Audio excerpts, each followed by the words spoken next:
चलो। Hello everyone, this is your master teacher Surbhi Gupta from Vedantu and मेरी कक्षा में आपका स्वागत है। वेलकम टू टुडे सेशन, जहां पर I will be telling you 5 kinds of questions that CBSE asks in your board exams. और ये ऐसे क्वेश्चंस हैं जिनकी प्रैक्टिस आपको अभी से शुरू कर देनी चाहिए। इसमें कुछ ऐसे टाइप के क्वेश्चंस आपको दिखेंगे जो आपको प्रीवियस ईयर क्वेश्चंस में काफी ज्यादा मिलेंगे। तो अगर आपको प्रैक्टिस करने हैं for the start, you can look at PYQs. और मैं भी हमारे चैनल पे इन सब टाइप ऑफ क्वेश्चंस की प्रैक्टिस बहुत ज्यादा आपको कराती हूँ। तो without much delay let's start with today session. You guys know me, I am your master teacher, social studies educator here at Vedantu on the YouTube platform. Vedantu class 9 and 10 में मैं आपको पढ़ाती हूँ। इससे पहले मैंने बैचलर्स किया है from Lady Shri Ram College, masters किया है from Jawaharlal Nehru University and I love SST. That is why I try to teach so that ज़्यादा से ज़्यादा बच्चों को एसएसटी मज़ा भी आए पढ़ने में और उनको मार्क्स भी अच्छे आए। तो मेक श्योर अगर आपने अभी तक चैनल को सब्सक्राइब नहीं किया ज़रूर कर दो, क्योंकि इस चैनल पे हमने ऑलरेडी क्लास 10 की अकेडमिक वीडियो शुरू कर दी है। Rise of nationalism in Europe खत्म कर दिया है हम लोगों ने, डेवलपमेंट चैप्टर कर लिया है। We started with a lot of chapters, तो make sure that you subscribe to the channel so that कोई भी इंपॉर्टेंट वीडियो आपकी मिस ना हो जाए। तो चलो शुरुआत करते हैं। पेपर पैटर्न तो आपको अच्छी तरीके से आप समझ आ गया होगा कि पहला जो आपका सेक्शन ए होता है उसमें एमसीक्यूज होते हैं। आज हम इस सेक्शन ए के बारे में बात करने वाले हैं कि जो सेक्शन ए में एमसीक्यू आते हैं किस टाइप के आते हैं। देखो, एमसीक्यू का बड़ा सिंपल सा कॉन्सेप्ट है। आपको क्वेश्चन दिया जाता है, 4 ऑप्शंस दिए जाते हैं, उन 4 ऑप्शंस में आपको जो है सही जवाब अपना मिलेगा। सोच के देखा जाए तो लगता है कि एमसीक्यू बाकी सब फॉर्म ऑफ क्वेश्चन से, जो आपके 2 मार्कर 3 मार्कर 5 मार्कर है, उससे आसान आएंगे, है ना। लेकिन ऐसा होता नहीं है। सबसे ज्यादा जो मार्क्स कटते हैं बच्चों के वो सेक्शन ए से ही कटते हैं, क्योंकि इसमें जिस टाइप के क्वेश्चन सीबीएसई पूछता है आपसे वो बहुत डायरेक्ट नहीं होते हैं, वो आपको सोचने पे मजबूर करते हैं। और यहीं पर सबसे ज्यादा कॉम्पिटेंसी बेस्ड क्वेश्चन होते हैं, लॉजिक के बेसिस पे, अंडरस्टैंडिंग के बेसिस पे आपसे क्वेश्चन पूछे जाते हैं। तो चलो समझते हैं किस टाइप के क्वेश्चंस पूछे जाते हैं। पहला है of course the very basic assertion reason questions. ये एक तरीके का ट्रू और फॉल्स का फैंसी भाई है। ट्रू और फॉल्स सिंपल है, आप ना सफेद साड़ी पहनती है। असर्शन रीजन थोड़ा कोमोलिका है ट्रू एंड फॉल्स क्वेश्चंस की, जहां पर आपको 2 स्टेटमेंट्स दिए जाते हैं, असर्शन एंड रीजन। असर्शन एक स्टेटमेंट होता है और उसका रीजन आपको दूसरे लाइन में दिया जाता है। पहला आपको जानना है क्या ये दोनों स्टेटमेंट ट्रू है या फॉल्स है। तो let us read this question, ये लास्ट ईयर आया था। Elections are the spirit of democracy. तो आप कहोगे ट्रू, है ना। आप कुछ बच्चे कहेंगे मैम नहीं, इलेक्शन स्पिरिट नहीं है डेमोक्रेसी के, हमने तो पढ़ा था power sharing is the spirit of democracy. तो बेटा, डेमोक्रेसी कोई चलता फिरता आदमी नहीं है जिसके अंदर की आत्मा एक ही हो सकती है ना। आत्मा का मतलब है कि क्या चीज किसी को डिफाइन करती है। तो इलेक्शंस जो है एक तरीके से डेमोक्रेसी की स्पिरिट है, उसको डिफाइन करती है। तो this is a true statement. Elections expand political participation, ये भी सही है। जब इलेक्शंस हम करते हैं तो ज़्यादा से ज़्यादा लोग पॉलिटिक्स में पार्टिसिपेट करते हैं, है ना। तो बोथ स्टेटमेंट्स आर ट्रू। अब हमको जानना है कि क्या असर्शन और रीजन आपस में कनेक्टेड है। तो elections are the spirit of democracy हम इसीलिए कह सकते हैं बिकॉज इलेक्शन के वजह से पॉलिटिकल पार्टिसिपेशन बढ़ता है। तो यहाँ पर both A and R is true and R is the correct explanation of A. अगर ये स्टेटमेंट फॉल्स होता तो इजी हो जाता, क्योंकि हमें ये जानने की जरूरत नहीं होती कि क्या ये दोनों कनेक्टेड है। ठीक है, तो पहला तो इस टाइप का क्वेश्चन आपको एग्जाम में आता है। ये क्वेश्चन मैं आपको होमवर्क क्वेश्चन की तरह दूंगी, प्लीज डू इट। असर्शन जो है कमेंट सेक्शन में आंसर बताना। Belgium amended their constitution 4 times. Amendments were to enable everyone to live together in the same country. ठीक है, ये है आपका होमवर्क क्वेश्चन आज का, बड़ा आसान क्वेश्चन है। चलो, दूसरा टाइप ऑफ क्वेश्चन जो आपको एग्जाम में आता है स्पेशली इकोनॉमिक्स से is the data based question. Data based question में क्या करा जाता है कि आपको कुछ डेटा दिया जाता है और उसके बेसिस पे क्वेश्चन पूछा जाता है। ये बहुत आसान है क्योंकि आंसर आपको डेटा में ही मिल जाता है, बस आपको टेबल से डर नहीं लगना चाहिए। तो फॉर एग्जाम्पल यहाँ पर आपको टेबल है दिया है और पूछा गया है which of the following country has the highest level of human development index. तो यहाँ पर ह्यूमन डेवलपमेंट इंडेक्स की रैंक दी गई है। तो हाईएस्ट लेवल मतलब सबसे अच्छी रैंक जो है श्रीलंका की है, साफ साफ दिखाई दे रहा है। रैंक 1 मतलब आपके सबसे ज्यादा मार्क्स आए हैं। है ना। वैसे ही रैंक 73 सबसे अच्छी रैंक है, तो सबसे अच्छा ह्यूमन डेवलपमेंट इंडेक्स है वहां पर।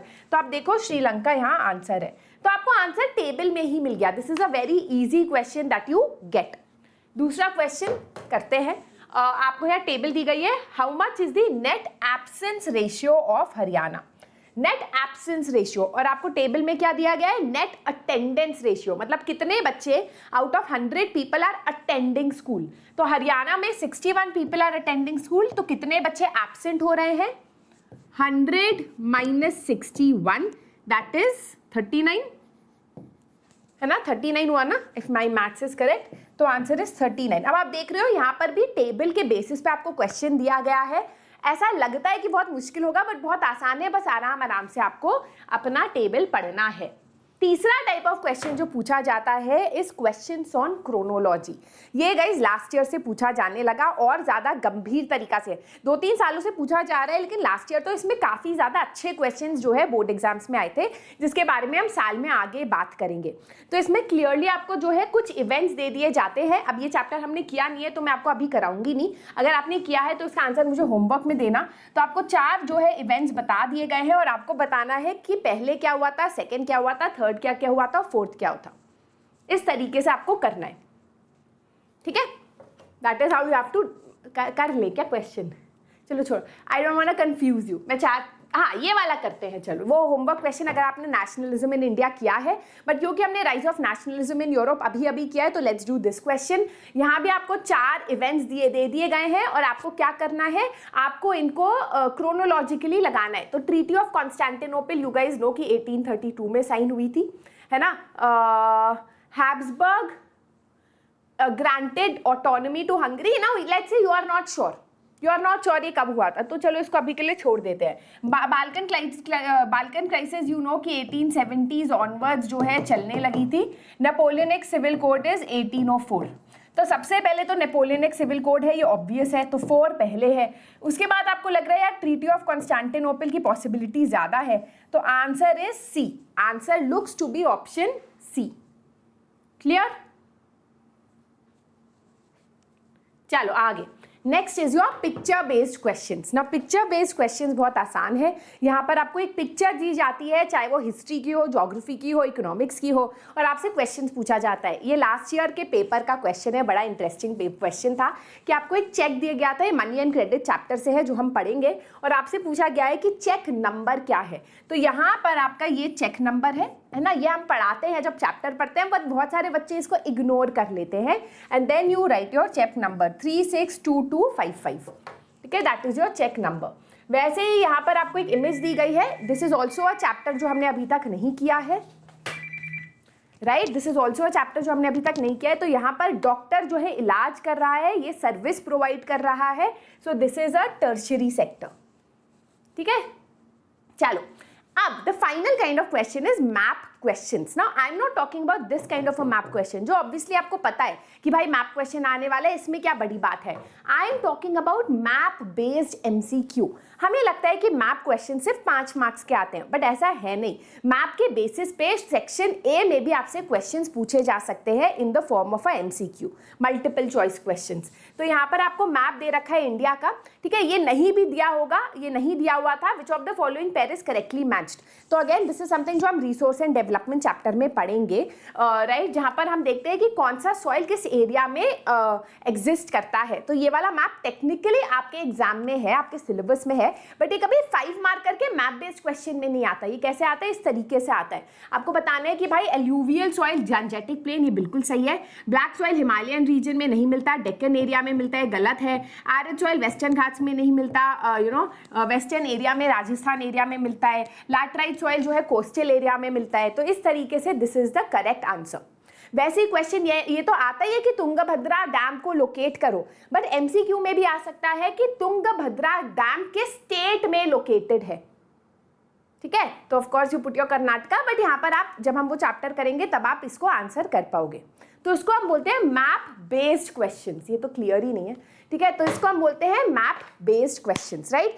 अब इन सब टाइप के क्वेश्चंस को आप तभी सॉल्व कर पाओगे जब आपकी प्रैक्टिस बहुत बढ़िया होगी, और यही प्रैक्टिस, इसी तरीके का परिश्रम हम कराएंगे अपने आकार बैच में, जो शुरू हो रहा है गाइस फ्रॉम 10th जून। हम एंड ऑफ मई में आ गए हैं, ये बैच शुरू होने वाला है। Seats are filling up fast. अगर आपने अभी तक इसमें एनरोलमेंट नहीं लिया है, एडमिशन नहीं लिया है, अभी भी देरी नहीं है, क्योंकि फीस 80% ऑफ पे आपको प्रोवाइड की जा रहा है पूरा कोर्स एट 1499 रुपीज, जहां पर आपको मैथ्स, फिजिक्स, केमिस्ट्री, बायो और इंग्लिश पढ़ाया जाएगा। 5 सब्जेक्ट्स पूरे साल के लिए, पूरा सिलेबस कराया जाएगा, मिड टर्म सिलेबस। जब तक हम अक्टूबर में आएंगे 80% of your syllabus will be done, है ना। उसके बाद mid term revision, pre boards revision, boards revision, ये सारे टाइप के क्वेश्चंस आपको यहाँ कराए जाएंगे। ऐसा कोई भी क्वेश्चन बोर्ड एग्जाम में आएगा नहीं जो आपको लगेगा अरे ये क्या आ गया, है ना। इतनी ज्यादा हम प्रैक्टिस करने वाले हैं इस आकार बैच में, सब टाइप के क्वेश्चंस के, इंक्लूडिंग चैप्टर एक्सप्लेनेशन जो हम एनसीईआरटी से डायरेक्टली करेंगे। अब ध्यान रखो बच्चों, मैं हर सेशन में ये बोलती हूँ, आकार बैच उन बच्चों के लिए है जो 95% लाना चाहते हैं, जो फोड़ना चाहते हैं क्लास 10 में, जो प्रण ले लिए है कि बिना ज्यादा पैसा खर्च करें अपने मम्मी पापा के, हम ज्यादा से ज्यादा मार्क्स लाएंगे। अगर आप एक ऐसे बच्चे हो तो आकार बैच आपके लिए है। तो आकार बैच की डिटेल्स आपको नीचे डिस्क्रिप्शन बॉक्स में मिल जाएंगी। अगर आप उसे क्लिक करोगे तो मेरा कूपन कोड वहां पहले से लगा हुआ है SUPB, और आपको 80% ऑफ पे 1499 रुपीज में ये कोर्स मिल जाएगा।